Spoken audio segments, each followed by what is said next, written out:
सुप्रभात प्यारे बच्चों।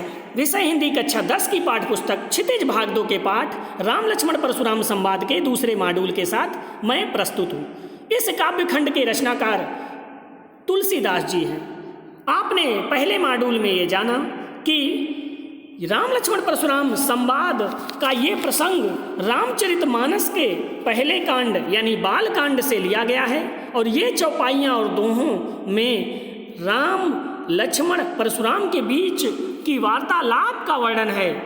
यह प्रसंग जब सीता स्वयंवर में राम शिव को धनुष को तोड़ करके सीता का वरण करते हैं, उस समय के दृश्य का वर्णन है। शिव के धनुष तोड़ने पर जो जोर से आवाज हुई, उस आवाज को सुन करके ऋषि मुनि परशुराम अत्यंत क्रोधित होकर के राजा जनक के दरबार में आए और वह शिव के भक्त थे, इसलिए धनुष को टूटने पर जिसने भी धनुष को तोड़ा उसे अपराधी मान करके दंड देने के उद्देश्य से दरबार में आए। और उस समय उनका सामना राम और लक्ष्मण से हुआ। राम से उन्होंने ये बात कही कि इस धनुष को किसने तोड़ा, और राम ने जो बातें कही वो आपने पहले पद में पढ़ा कि राम ने ये बात कही कि हे परशुराम जी, हे मुनि जी, हे नाथ, हे स्वामी, कोई आपका सेवक ही होगा जिसने इस शिव के धनुष को तोड़ा है, और बताइए उस सेवक के लिए क्या आज्ञा है। अत्यंत विनम्र अवस्था में राम ने उनसे ये बातें पूछी, लेकिन परशुराम जो क्रोधित थे उन्होंने कहा कि जो सेवक होता है उसका कार्य है सेवा करना, लेकिन यह जो धनुष तोड़ने वाला व्यक्ति है उसने शत्रुतापूर्वक कार्य किया है। अरि माने शत्रुतापूर्वक कार्य किया है, इसलिए वह मेरा शत्रु है। और जैसे ही सहस्त्रबाहु राजा को मैंने अपने पिता के अपमान करने पर वध किया था, उसी प्रकार से सहस्त्रबाहु के समान वह व्यक्ति, इस शिव के धनुष को तोड़ने वाला व्यक्ति दोषी है। वह इस समाज में तुरंत अलग होकर मेरे सामने आ जाए, नहीं तो मैं यहाँ पर सबका वध कर दूंगा।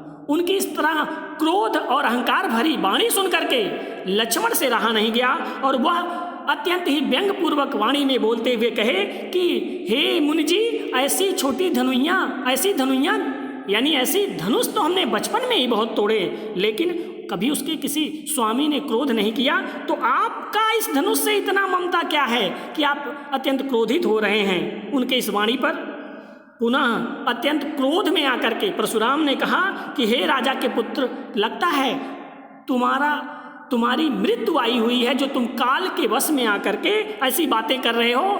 अरे शिव के इस प्रसिद्ध धनुष को जिसे पूरा संसार जानता है, उससे साधारण धनुष से मान करके उसकी तुलना साधारण धनुषों से कर रहे हो, यह उचित नहीं है, तुम्हारी मृत्यु आई हुई है। उसके बाद का प्रसंग दूसरे पद में है जो आप इस समय पढ़ने जा रहे हैं। आगे देखते हैं कि क्या बातें हुई लक्ष्मण और परशुराम के इस संवाद में।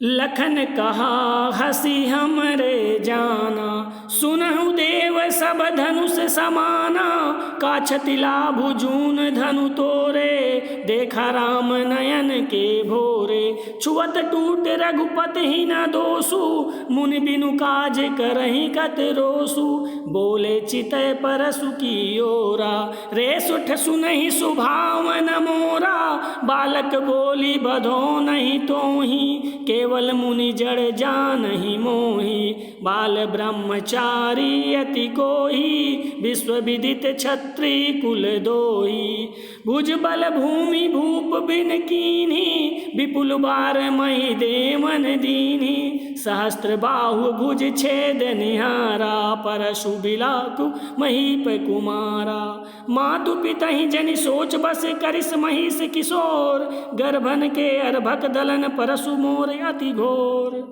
पुनः लक्ष्मण परशुराम की उस क्रोध भरी व्यंग भरी वाणी पर हंसते हुए मुस्कुराते हुए कहते हैं कि लखन कहा हंसी हमरे जाना, सुनहि देव सब धनुष समाना, का क्षति लाभ जून धनु तोरे, देखा राम नयन के भोरे। लक्ष्मण पुनः हंस करके मुस्कुराते हुए कहते हैं कि हे मुनि, हे देव, सुनिए, हमारे जानने में तो सब धनुष एक समान हैं, लेकिन फिर इस पुराने धनुष को टूट जाने पर क्या हानि और क्या लाभ है। क्षति यानी हानि, लाभ यानी लाभ, जून यानी पुराना। इस पुराने धनुष के टूट जाने पर कौन सा लाभ और हानि है। राम ने तो उसे नया धनुष के धोखे में तोड़ दिया और राम नयन के भोरे। और मुनि जी, यह धनुष तो छूते ही टूट गया, इसमें राम का कोई दोष भी नहीं, इसलिए आप बिना बात के गुस्सा क्यों कर रहे हैं? राम ने बस इस धनुष को देखा और वो टूट गया, इतना पुराना ये धनुष था, फिर आप इतना क्रोध में क्यों हैं? आगे, छुअत टूट रघुपति ना दोषु, मुनि बिनु काज करहि कत रोसु, बोले चितई परसु की ओरा, रेसठ सुनहि सुभाव न मोरा। अब जब लक्ष्मण ने कहा कि छुअत टूट रघुपति ना दोषु, यह तो छूते ही टूट गया, इसमें रघुपति यानी राम जी का कोई दोष नहीं है। मुनि, आप तो अकारण ही बिन काज करहि कत रोसु, बिना कारण के ही आप रोसु यानी क्रोध कर रहे हैं। बोले चितई परसु की ओरा, उनकी इस बात पर, लक्ष्मण की ऐसी बात पर पे व्यंग वचन सुन करके फरसे की तरफ, चितई माने देख करके, परसु यानी फरसा, यहाँ परसु शब्द का अर्थ फरसा है, फरसे की तरफ देख करके परशुराम ने कहा, रे सठ सुनहि स्वभाव न मोरा, हे मूर्ख सुन, ऐसा सुनने का मेरा स्वभाव नहीं है। और बालक बोल बधऊ नहीं तो ही, केवल मुनि जड़ जान ही मोही, बाल ब्रह्मचारी यति कोही, विश्व विदित क्षत्रिय कुल दोही। हे मूर्ख सुन, ऐसा सुनने का मेरा कुछ स्वभाव नहीं, मैं ऐसा सुनना नहीं चाहता। और बालक बोली बधऊ नहीं तो ही, बालक बोली, बालक यानी बच्चा समझ करके तेरा वध नहीं कर रहा हूँ। केवल मुनि जड़ जान ही मोही, तो मुझे केवल जड़ मूर्ख, जड़ यानी मूर्ख मुनि ही मान लिए हो। अरे मैं तो बचपन से ही ब्रह्मचारी हूँ, अति कोही और अत्यंत क्रोध वाला हूँ। विश्व विदित, पूरे संसार को पता है कि क्षत्रिय कुल द्रोही, मैं क्षत्रियों के कुल का नाश करने वाला हूँ, क्षत्रिय मेरे लिए शत्रु हैं, इसलिए तुम मुझसे ऐसी बातें कर रहे हो। भुजबल भूमि भूप बिनु कीन्हा, विपुल बार मही देवन दीन है, सहस्र बाहु भुज छेद निहारा, परसु बिलो के महीप कुमारा। अरे मैंने भुजबल, अपनी भुजाओं के बल पर, भूप बिनु कीन्ही, इस भूमि को, इस पृथ्वी को, भूप यानी राजाओं से विहीन कर दिया, क्षत्रिय राजाओं से विहीन कर दिया। विपुल बार, विपुल यानी अनेकों बार, धरती, इस धरती को मैंने मही देवन, और इस धरती को जीत करके ब्राह्मणों को दान में कर दे दिया। सहस्र बाहु भुज छेद निहारा, अरे मैंने इसी फरसे से सहस्त्र बाहु को भी काट डाला था, उसकी भुजाओं को भी काट डाला था।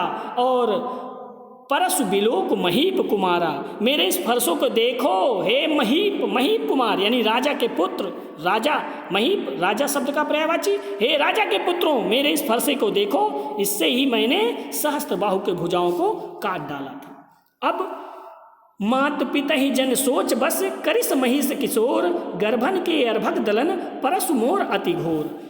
परशुराम पुनः कहते हैं कि लगता है, हे मातु पिता ही जन सोच बस, करिस महिष किशोर, महिष किशोर, महिष यानी राजा, किशोर यानी उनके पुत्र, है राजा के पुत्रों, तुम मुझसे भीड़ करके अपने माता और पिता को चिंता में मत डाल। जन सोच बस मत कर, उन्हें चिंता में मत डाल, अपनी मृत्यु ना बुला, मेरा फरसा बहुत भयंकर है, ये इतना भयानक है कि गर्भन के अर्भक, गर्भन यानी गर्भ में पल रहे बच्चे के लिए भी ये नाश करने वाला है, बच्चे का भी नाश कर देने वाला है, इसलिए तुम अर्भक यानी बच्चा, तुम अपनी मृत्यु ना बुला, मेरे इस फरसे को देख, अत्यंत ही भयानक है। इस प्रकार से परशुराम और लक्ष्मण की व्यंग वाणी आपस में एक दूसरे पर व्यंग करती है, क्रोध बढ़ता ही गया। आगे क्या हुआ इसके आगे वाले पद में हम देखेंगे। तो बच्चों, अभी तक जो पद आपने पढ़ा उसके काव्यगत सौंदर्य को हम देखें तो परशुराम स्वयं को द्वारा दिए गए परिचय से अपने स्वभाव के बारे में बताते हैं कि मैं बाल ब्रह्मचारी अति कोही, विश्व विदित क्षत्रिय कुल दोही। मैं बचपन से ही ब्रह्मचारी और अति कोही अत्यंत क्रोधवान हूँ और इस संसार में क्षत्रिय कुल का नाश करने वाला हूँ, यह मेरा स्वभाव है। मैंने अपने भुजाओं पर इस पृथ्वी को राजा विहीन कर दिया और उनके राजपाट को ब्राह्मणों को, यानी महिदेवन, ब्राह्मण शब्द है महिदेवन के लिए, ब्राह्मणों को दान कर दिया। लक्ष्मण के व्यंग्यपूर्ण शब्दों से रोचकता है यहाँ पर काव्य में। उन्होंने भी ये बात कही कि का क्षति लाभ जून धन तोरू, इस पुराने से धनुष को टूट जाने से कौन सा लाभ हानि है जो आप इतना नाराज होते हैं। भाषा अवधि यानी अवधि भाषा है, ये पहले ही आप जान चुके हैं। अलंकारों का भी प्रयोग है। चौपाई और दोहा छंद है, साथ में इस छंद का गायन किया जा सकता है, इसमें गेयता के गुण हैं। तो अब तक जितना आपने व्याख्या समझा पढ़ा, इसके काव्य सौंदर्य को देखा, उसके आधार पर कुछ प्रश्न आपके सामने हैं, इनको आप हल करेंगे। परशुराम के क्रोधित होने पर लक्ष्मण ने कौन कौन से तर्क देकर उन्हें समझाना चाहा। प्रश्न नंबर 2, परशुराम ने अपना परिचय किस रूप में दिया। प्रश्न नंबर 3, पूरा संसार परशुराम के विषय में कौन सी बात जानता है। प्रश्न नंबर 4, फरसे की भयंकरता का उदाहरण दीजिए। और प्रश्न नंबर 5, परशुराम ने अपनी भुजाओं के बल पर क्या किया था। तो बच्चों, उम्मीद करते हैं कि इन पदों की व्याख्या आपको समझ में आई होगी। इसके आगे का भाग दूसरे वीडियो में। इस वीडियो को देखने के लिए धन्यवाद। जय हिंद।